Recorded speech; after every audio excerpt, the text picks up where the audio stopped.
ഹരിതം TV ചാനലിലേക്ക് എല്ലാ പ്രേക്ഷകർക്കും സ്വാഗതം. ഇന്ന് വിചിന്തനം ചെയ്യുന്നത് 2026 ജൂലൈ മാസ ഫലം. അത് മകരം രാശിക്കാരായിരിക്കുന്ന ഉത്രാടത്തിൻ്റെ 2, 3, 4 പാദങ്ങളും തിരുവോണവും അവിട്ടത്തിൻ്റെ ആദ്യത്തെ 1, 2 പാദങ്ങളും അടങ്ങുന്ന നക്ഷത്രക്കാരുടെ ഫലമാണ് പറയുന്നത്. ഈ നക്ഷത്രക്കാരെ സംബന്ധിക്കുന്നിടത്തോളം ഏറ്റവും പ്രത്യേകമായിരിക്കുന്ന കാര്യം, മുൻകാലങ്ങളെ അപേക്ഷിച്ച് നോക്കുമ്പോൾ വളരെയധികം കഷ്ടതകളും നഷ്ടങ്ങളും ഒക്കെ അനുഭവിച്ച ഒരു നക്ഷത്രക്കാരാണ്. അതിൽ നിന്നെല്ലാം മാറി ദൈവാധീനം വർദ്ധിച്ചിരിക്കുന്നു. നിവൃത്തി സ്ഥാനത്ത് സർവേശ്വരകാരകനായിരിക്കുന്ന വ്യാഴം വന്നിരിക്കുന്ന സമയമാണ്.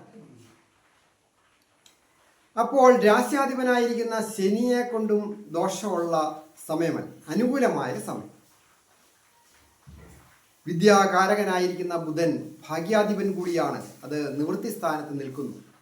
അങ്ങനെ നോക്കുമ്പോൾ 5-ാം ഭാവത്തിൽ ചൊവ്വ പ്രബല ഗ്രഹമാണ്, അത് രാജയോഗകാരകനാണ്. അത് വളരെ അനുഗ്രഹം ചൊരിയത്തക്ക രീതിയിൽ ഭാഗ്യസ്ഥാനത്ത് സ്ഥിതി ചെയ്യുന്നു. അങ്ങനെ വരുമ്പോൾ ഈ മകരം രാശിക്കാർക്ക് ജൂലൈ മാസത്തിൽ അപ്രതീക്ഷിതമായ നേട്ടങ്ങൾ വന്നു ചേരും. എന്നാൽ ചില കാര്യങ്ങൾ ശ്രദ്ധിക്കേണ്ട കാര്യങ്ങളും ഉണ്ട്. തൊഴിൽ രംഗത്ത് നല്ല വിജയങ്ങളൊക്കെ വന്നു ചേരും. അതായത് സാമ്പത്തിക അഭിവൃദ്ധി വന്നു ചേരുവാൻ യോഗമുണ്ട്. എന്നാൽ ഏതെങ്കിലും തരത്തിൽ പെട്ടെന്നുണ്ടാകുന്ന ക്ഷോഭം കൊണ്ട് ജോലി വേണ്ടെന്ന് വെക്കുകയോ ചെയ്തുകൊണ്ടിരിക്കുന്ന ജോലി ഇട്ടുകളയുകയോ ചെയ്യുവാൻ പാടില്ല. അതായത് തൊഴിൽ സ്ഥാനാധിപൻ്റെ സ്ഥിതി അത്ര തൃപ്തികരമല്ല. രാഹു ബന്ധപ്പെടുന്നും ഉണ്ട് തൊഴിൽ സ്ഥാനത്തേക്ക്.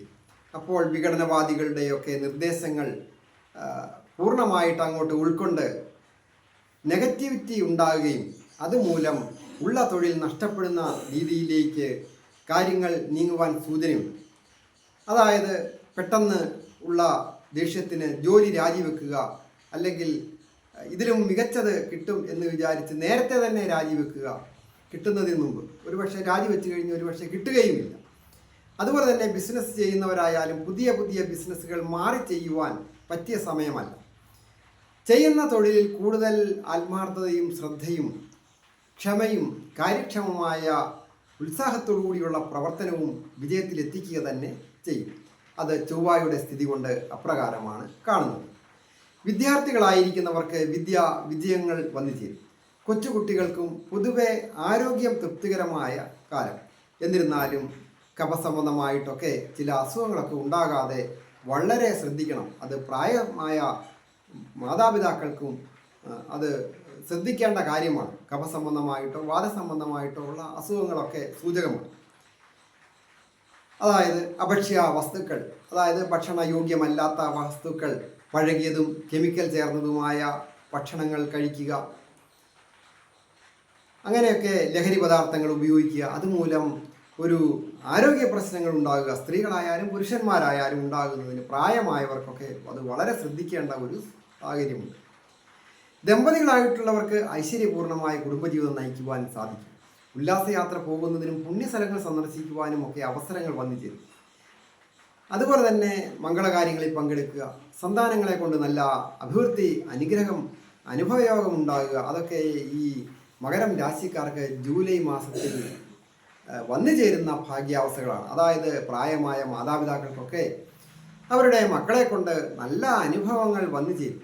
നല്ല നല്ല രീതിയിൽ, അതായത് വിദേശത്തൊക്കെ അല്ലെങ്കിൽ സ്വന്തം നാട് വിട്ടൊക്കെ ജോലി ചെയ്യുന്ന മക്കളുമൊക്കെ ആയിട്ട് ഒന്നിച്ച് ഒത്തുകൂടി ഏതാനും ദിവസങ്ങളൊക്കെ കഴിഞ്ഞു പോകുന്നതിനോ, മക്കൾ പണം അയച്ചു തന്ന് ആ പണമൊക്കെ ചെലവ് ചെയ്ത് സന്തോഷകരമായ കാര്യങ്ങളൊക്കെ ചെയ്യുവാനും കുടുംബത്ത് ഐശ്വര്യവും അഭിവൃദ്ധിയും ഒക്കെ വന്നു ചേരുവാനും ഒക്കെ സാധിക്കുന്ന ഒരു മനസ്സിന് സന്തോഷവും ഒക്കെയുള്ള ഒരു മാസമാണ്.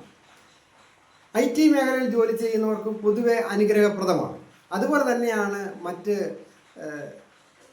മെഡിക്കൽ രംഗമായാലും വാഹന സംബന്ധമായ ജോലി ചെയ്യുന്നവരോ മറ്റ് ഗവൺമെൻറ് ജോലിക്കാർക്കുമൊക്കെ അനുകൂലമായിരിക്കുന്ന സമയം. കെട്ടിട നിർമ്മാണവുമായി ബന്ധപ്പെട്ട ജോലികൾ ചെയ്യുന്നവരോ മറ്റ് ഏതെങ്കിലും തരത്തിൽ ഒരു ആർക്കിടെക്റ്റേഴ്സ്, ഇൻറ്റീരിയർ ഡിസൈനേഴ്സ്, എക്സ്റ്റീരിയർ ഡിസൈനേഴ്സ്, അതുപോലെ തന്നെ വസ്ത്രനിർമ്മാണവുമായി ബന്ധപ്പെട്ട ജോലികളൊക്കെ ചെയ്യുന്നവർ, ഭക്ഷണ പദാർത്ഥങ്ങൾ നിർമ്മിക്കുന്നവർ, അവർക്കൊക്കെ ഒരു പുരോഗതി വന്നു ചേരുവാനൊക്കെ ഭാഗ്യമുള്ള, ദൈവാധീനമുള്ള ഒരു സമയമാണ്. ഏറ്റവും പ്രധാനമായിട്ട് മറ്റൊരു കാര്യം ശ്രദ്ധിക്കേണ്ടത് വന്നു ചേരുന്ന ധനം വേണ്ട രീതിയിൽ വിനിയോഗിക്കുക എന്നുള്ളതാണ്. പാഴായി പോകുവാൻ സൂചനയുണ്ട്. അതുപോലെ തന്നെയാണ് ദേഷ്യം വർദ്ധിക്കുക. ആരോടൊന്നില്ലാതെ ദേഷ്യം വർദ്ധിക്കുക.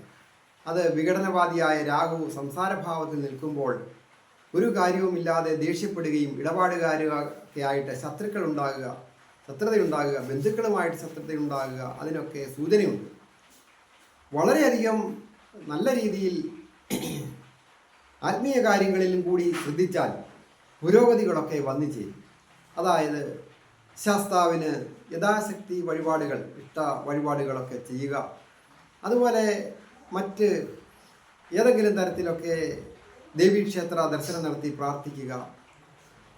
അങ്ങനെയൊക്കെയുള്ള വിജയങ്ങളൊക്കെ വന്നു ചേരുവാൻ യോഗമുണ്ട്. ഞാൻ ഹരികുമാർ, ദേവി ജ്യോതിഷാലയം, കാവുംപടി, മണർകാട്, കോട്ടയം.